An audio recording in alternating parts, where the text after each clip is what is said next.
ક્યારેય વિચાર્યું છે કે એક નાનકડા બીજમાંથી પેલું વિશાળ વૃક્ષ આ થાય છે કેવી રીતે? વેલ, આનો જવાબ છે ને એના પાયાના નિર્માણ બ્લોક્સમાં છુપાયેલો છે, અને એ છે વનસ્પતિ પેશીઓ. તો ચાલો આજે આપણે આ અદ્ભુત દુનિયાની અંદર એક ઊંડી ડૂબકી મારીએ.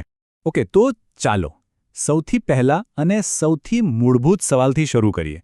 આ પેશી એટલે કે ટિશ્યુ છે શું? જો એકદમ સરળ શબ્દોમાં કહીએ તો એ એક સરખા કોષોની એક ટીમ જેવું છે. આ બધા કોષો ભેગા મળીને કોઈ એક ખાસ કામ પૂરું કરે છે. લાગે છે ને એકદમ સિમ્પલ? પણ માનો આ જ આખા વનસ્પતિ જગતનો પાયો છે. આજની આપણી આ સફરમાં આપણે 4 મુખ્ય સ્ટેપ ફોલો કરીશું. સૌથી પહેલા વનસ્પતિ પેશીઓ સાથે એક ઓળખાણ કરીશું. પછી એના સતત ગ્રોથ પાછળનું જે સિક્રેટ છે ને, એટલે કે વર્ધનશીલ પેશી, એને સમજીશું. ત્યાર પછી સ્થાયી પેશીઓની ખાસ દુનિયામાં જઈશું. અને છેલ્લે આ બધું ભેગું મળીને એક ટીમ તરીકે કઈ રીતે કામ કરે છે એ જોઈશું.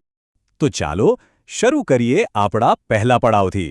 જાણીને નવાઈ લાગશે કે વનસ્પતિની આટલી બધી જટિલ રચનાઓ પાછળ ફક્ત અને ફક્ત 2 જ પ્રકારની પેશીઓનો હાથ છે.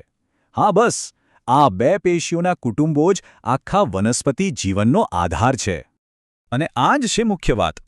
વનસ્પતિની બધી પેશીઓને આપણે 2 મોટા ગ્રુપમાં વહેંચી શકીએ. એક છે વર્ધનશીલ પેશી.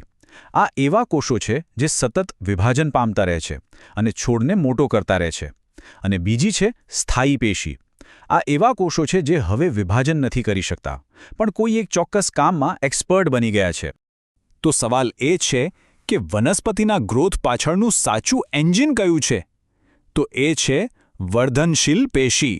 જી હા, આ એ જ પેશી છે જે છોડની સતત વૃદ્ધિ માટે જવાબદાર છે, જેના લીધે જે ઊંચો અને પહોળો થતો જાય છે.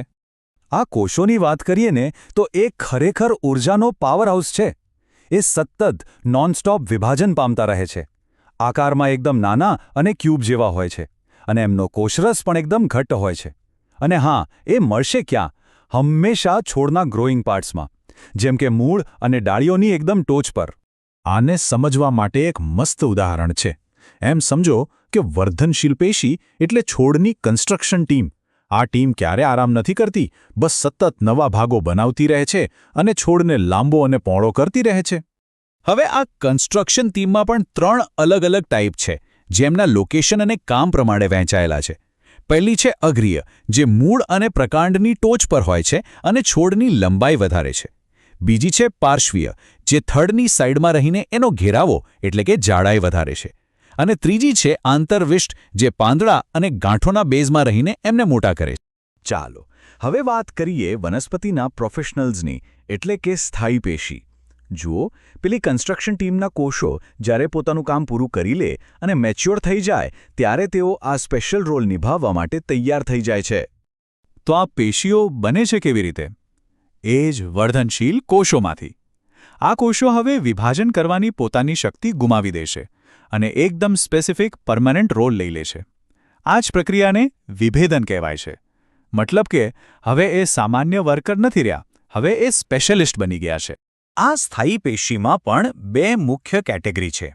એક છે સરળ સ્થાયી પેશી અને બીજી છે જટિલ સ્થાયી પેશી. તો ચાલો આ બંને શું છે એ જરા નજીકથી જોઈએ. શરૂઆત કરીએ સરળ સ્થાયી પેશીથી. આનું નામ જ બધું કહી દે છે. એકદમ સિમ્પલ. આમાં જેટલા પણ કોષો હોય છે ને, એ બધા જ એક જ પ્રકારના હોય છે અને બધા ભેગા મળીને એક જ કામ કરે છે. સિમ્પલ. આ સિમ્પલ ટિશ્યુમાં પણ મુખ્ય 3 પ્રકાર છે. પહેલું છે મૃદુતક, જેનું મુખ્ય કામ છે ખોરાકનો સંગ્રહ કરવો. બીજું છે સ્થૂલોકોણક, જે છોડને ફ્લેક્સિબિલિટી આપે છે. ખબર છે ને કેવી રીતે ડાળીઓ પવનમાં તૂટ્યા વગર ઝૂકે છે? બસ એ આના કારણે.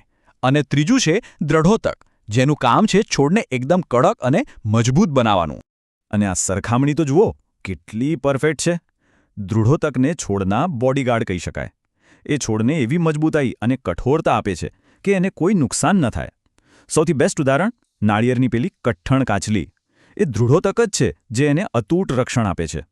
ઓકે, સરળ પેશી તો સમજાઈ ગઈ. હવે વાત કરીએ જટિલ સ્થાયી પેશીની. અહીંયા વસ્તુઓ થોડી વધુ રસપ્રદ બને છે. અહીંયા શું હોય છે કે એક કરતાં વધુ પ્રકારના કોષો ભેગા મળીને એક ટીમ બનાવે છે અને આખી ટીમ સાથે મળીને કોઈ એક મોટું કામ પાર પાડે છે. જેમ કે પાણી કે ખોરાકને એક જગ્યાએથી બીજી જગ્યાએ પહોંચાડવાનું કામ. વનસ્પતિમાં આવી બે મુખ્ય જટિલ પેશીઓ છે. પહેલી છે જલવાહક પેશી. આને તમે છોડની વોટર પાઇપલાઇન સમજી લો. એ મૂળમાંથી પાણી અને ખનિજ લઈને ઉપરની તરફ પહોંચાડે છે. અને બીજી છે અન્નવાહક પેશી. આ છોડની ફૂડ ડિલિવરી સર્વિસ છે. એ પાંદડામાં બનેલો ખોરાક લઈને છોડના દરેક ભાગ સુધી પહોંચાડે છે. ખરેખર આ બંને તો છોડની લાઇફલાઇન છે. સારું, તો અત્યાર સુધી આપણે અલગ અલગ પેશીઓ વિશે જાણ્યું. હવે આપણા છેલ્લા પડાવમાં આ બધા ટુકડાઓને જોડીએ અને જોઈએ કે આ બધું સાથે મળીને એક પરફેક્ટ સિસ્ટમ તરીકે કેવી રીતે કામ કરે છે. આ આખી પ્રોસેસને છે ને એક એસેમ્બલી લાઇન તરીકે વિચારી શકાય. સ્ટેપ 1, વર્ધનશીલ પેશી નવા કોષોનું પ્રોડક્શન કરે છે. સ્ટેપ 2, આ નવા કોષો સ્પેશિયલ કામ માટે અલગ અલગ સ્થાયી પેશીમાં ફેરવાઈ જાય છે. સ્ટેપ 3, જલવાહક અને અન્નવાહક પેશીઓ આખા છોડમાં પાણી અને ખોરાક પહોંચાડવાનું કામ સંભાળે છે. અને સ્ટેપ 4, બાકીની સરળ પેશીઓ છોડને મજબૂત બનાવે છે અને બીજા જરૂરી કામ કરે છે. છે ને કમાલનું ટીમવર્ક? અને અંતે જરા એક ક્ષણ માટે વિચારીએ.